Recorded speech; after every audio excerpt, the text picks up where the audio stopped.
Michael van Kesteren, kijk eens om je heen, wat een entourage. Ja, het was geweldig. Hier hadden we een weken naar uitgekeken en het was echt een geweldige avond. Ondanks de 1-3 nederlaag. En dan kom je ook nog 1-0 voor en wat denk je dan? Ja, geweldig. 1-0 voor met rust tegen een eredivisieploeg en dan hoop je op meer. En dan wilden we eigenlijk doorgaan zoals in de eerste helft. Weinig kansen weggeven, hard werken.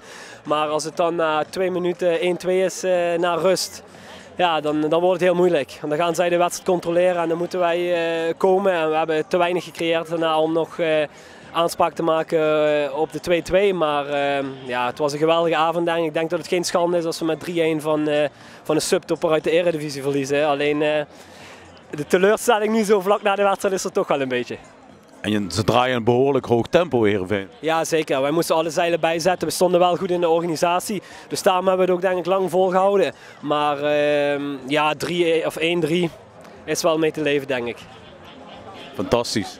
Ja, een geweldige avond. Zoveel mensen en geweldig georganiseerd. Het is echt, we hebben wel genoten.